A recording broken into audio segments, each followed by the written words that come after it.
Hi friends, welcome back to my channel. It's Marilyn here.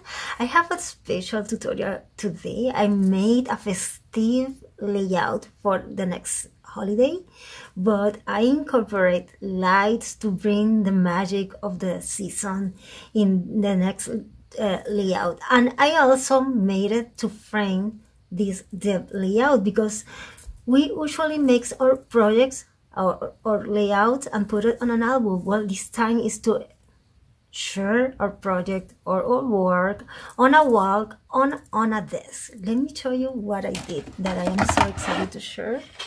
This layout, look, and the magic is here. Let me show you what I did.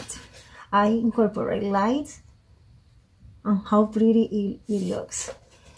That you can put it on your living room, on a table, or on a wall.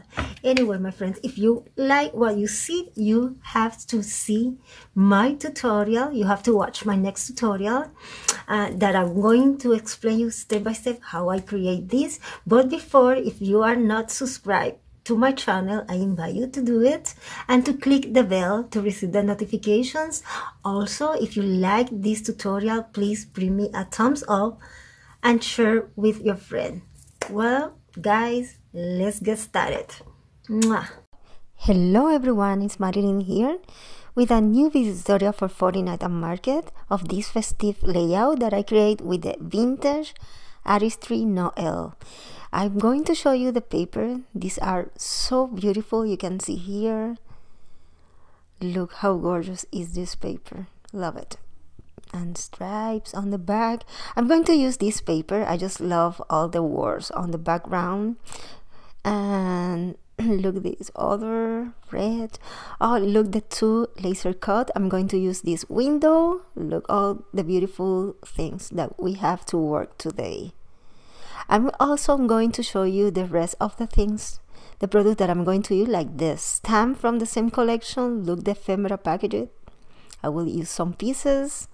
Look, the ribbons are gorgeous. I just love this ribbon. The quality is very good. And I'm planning to use some stitches, not sure yet. And finally the 6x6, I'm going to cut some pieces, but let's get started. This is my photo and it is the paper that I select. I'm going to prime it with gesso clear and apply a thin coat of clear gesso. Now I'm going to let it dry and I'm going to work with this window from the laser cuts. I am adding 3 different tapes in all the borders to add dimensions, and look how it looks at the end. I'm planning to plate it here, but now I'm going to paint a piece of cheesecloth, and I'm wet the cheesecloth first, and I'm using this gold metallic acrylic paint to paint the cheesecloth, and I'm going to let it dry.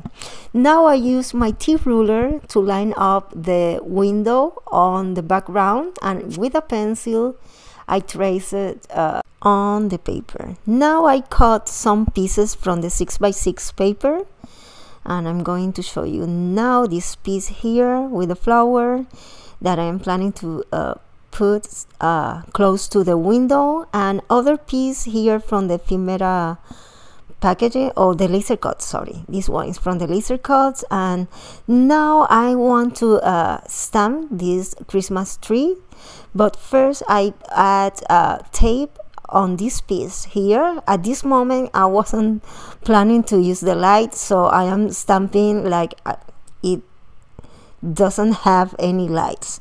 So I use also the powder, the anti-static powder, in the areas that I'm stamping the Christmas tree, and I'm using gold embossing powder here for these trees.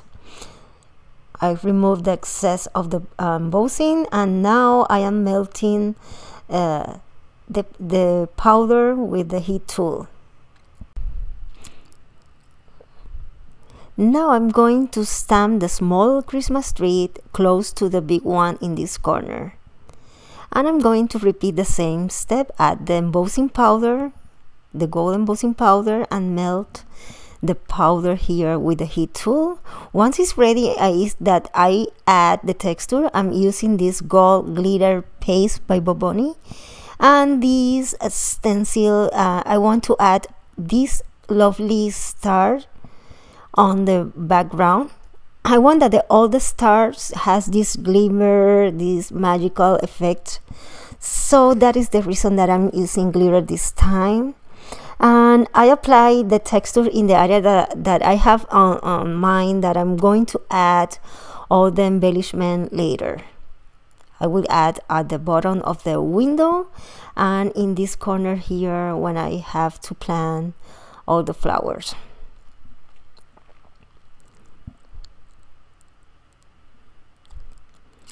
So nice. And I'm going to add a little on the top corner here of the window, here in the area that the window will be.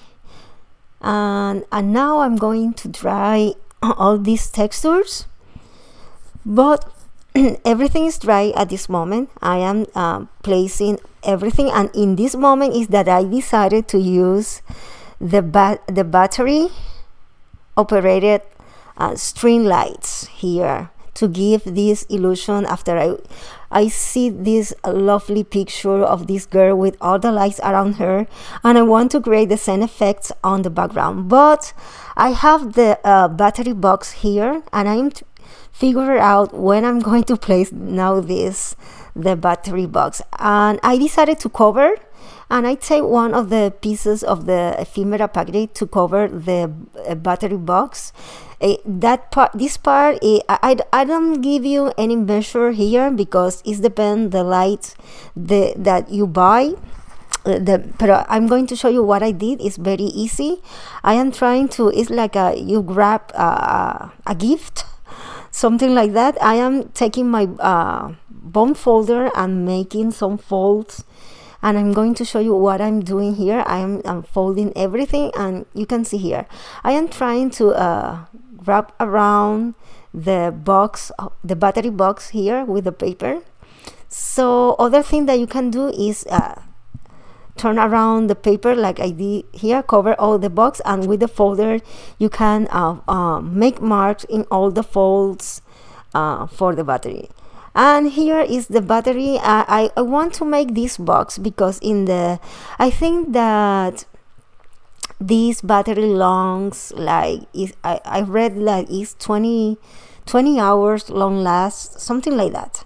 So in the future you maybe want to replace the battery, so you need to put it in a place that you can remove it later. So that is the reason to make this tiny box here, to make the battery box. And you can see here all the folds that I made.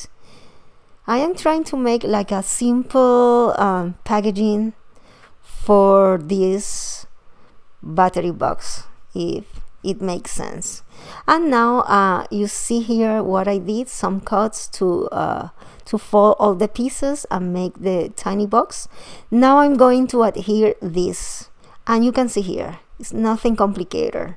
And I put now the battery box, and I'm going to adhere to this side here, but first I'm going to use a replacement tape, something like that, because I add a little of tape here just to see how I'm going to assemble all these pieces. And look how lovely it looks on the background. And one thing that I'm sure that all the cable is going down. So in this moment I decided to start to adhere the lights to the windows. So I take the extreme part of the lights and put some hot glue, some dots, not too much hot glue, only some dots in the corners and in the middle, and start to adhere the wire very close to the 3D foam tape, but at the same time that I can see the light through the window. And I did this in the 4 sides of the square here of the window. And once I have this, at the end I put the wire between the 3D foam tape, and you can see here the fit.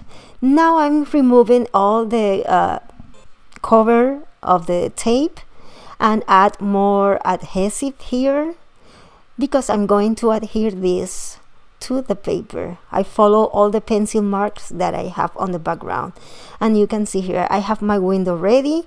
Now I need to work with the rest of the light, but I take one of the laser cuts here, this lace in red, and add a piece of cardboard to add dimension on the back. And I want to adhere this on the bottom, or make a line on the bottom of the window.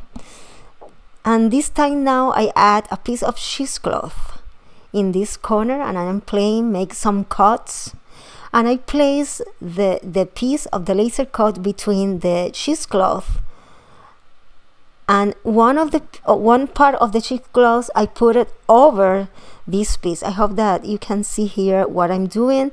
And now I put the wire under the laser cuts. Here I add more cheesecloth in the other corner, and I'm adhered with hot glue now the rest of the laser cut here, all the red piece. In that way it's more easier now to decide when I'm going to adhere the rest. Here is the piece of paper.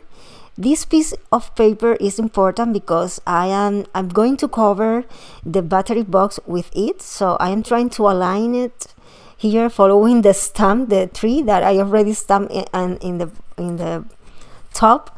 Now I add tacky glue and hot glue to the cover box that I made, and I'm going to adhere behind the flower.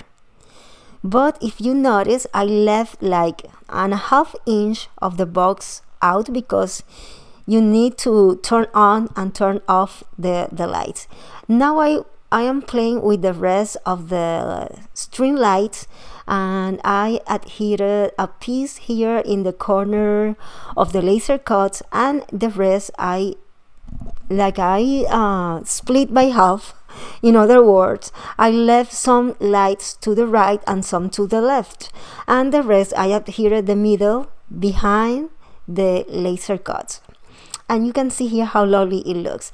I take this piece from the ephemera packaging, and I think it goes perfect on the back to cover the rest of the battery box. And I added here. Now I added hot glue to adhere the rest, and I'm going to let it dry a minute, and I adhere the rest of the piece here on the bottom to cover the rest of the wire of the lights, and that's it. I will let it dry everything. Now that I have, this is the basic, the hard part of this layout, to know how you will put all the light. This is the border of the paper that is I took the belief word. Now I make a fish tail in each side of this piece, because it is my title, belief, and I think it goes perfect with the photo. Now I add a piece of cardboard to adhere the photo and create dimensions. And with the rest of the laser cuts, I will start to embellish my page using the flowers. I have this red flower from 49&Market, and you will see in the photo that at the end I remove it, and I'm using for this layout only the laser cuts that comes in this collection. All the flowers, all the pieces, and with that I make all the embellishment. I create all the embellishment in this page. I also cut these leaves that you see here. I use a die cut, I think it's by Ranger, to cut some of these green leaves, but I used the 6x6 paper from the paper pad to cut the rest of the pieces. Now I'm going to adhere everything, and here I'm going to show you the difference, because I always change some things. I use the pine cones, I put the Santa. You can see here how I create the dimension. I use these berries, the flowers that I cut from the 6x6 paper, and some pine cones from the laser cut and make this composition. And it already looks beautiful. I wish that you can see in person, but let me explain you. I just love the effect of the photo with the shadow, so I'm going to do the same on the paper using the distress ink tea dye. I will use my brush and I will try to make a similar effect on the background. So I am removing a little of the excess of the ink because I want to start very smooth and trying to recreate the same things that I'm showing you with my finger here. And I'm blending the ink in all the borders here to give this shadow effect on the background. I changed the brush to this other that is my my regular brush. I was using the makeup brush and I changed it for this one, my paint brush that is from the Rivera ones that I love. It helps me to blend well the ink on the background. I don't want to make like a spot of ink. I want that it looks very soft, very similar to the photo. Now to smooth all the borders, look, I turn on the lights because I want to add the shadow. Oh, this one wasn't adhered yet, so I put a little hot glue, and carefully between all the stars I add the ink to create this shadow and depth on the background. Let me tell you that it gives a huge it moves the page, this ink moves the page to the next level because it gives in person, it gives the same feeling of the photo. Now I take a word from the stamp and stamp randomly here and there with some of the words like peace and joy, and put it between all the textures on the background, and using archival in black color. Now I add more texture, and I'm adding with 3D gloss gel some art stones. I put them some of the over the fabric, others on direct on the paper, and others over the leaves. In that way I create, you can see the dimension that this page has. So I highlight more the dimension, in other words, when I apply the art stone in this way. And I will add around all this area here. Now I cover my photo and I'm adding white paint splatters over all this to smooth a little, and because I love the texture that it gives to the work. And it creates a nice effect over the ink because it's a distress ink. You know that when you add water or paint, it gives this effect on the background. And look how lovely it looks so far. Now I'm going to add a few of pearls. I try to put them over very close to the red area and the greens, because in that way it's like a boom, a highlight. The pearl looks so lovely, and I try to put it now because I don't want to add paint or anything on the pearls. And once I add all the pearls, I took all the stars, red star from the ribbon, and I will add some of them of the background, a few of them of the background between all the golds. It looks so lovely. I just love the quality of these ribbons, are great. And now you can see here how it looks. I just love it. It looks so pretty, and it has a lot of dimension that I know is hard to see through the video. Let me turn on the light. Look, it looks so pretty, very enchanting, very magical. It is perfect to put on a frame, and I will do it because that is the reason that I want to create a layout in this way, that you can see that you can make a lot of things done not only put it on an album. Okay, these stars, I use the stencil with the glitter paste and make some star on a white cardstock, because at the end I think that it needs something between all the greens and red, so I cut by hand some of the star and here between all these pieces, and it is my final step. You can see here how lovely it is. I turn off some of the lights to because I want that you see how it looks in the dark, and it looks so lovely. I already put it on a frame, and the reason to create this layout is to inspire you to make a piece like this one and put it on your living room, in a table, in the wall, and you can share your work. I hope that this video inspired you, and if you like it, please bring me a thumbs up. I see you soon with other video tutorial. Nos vemos, bye bye.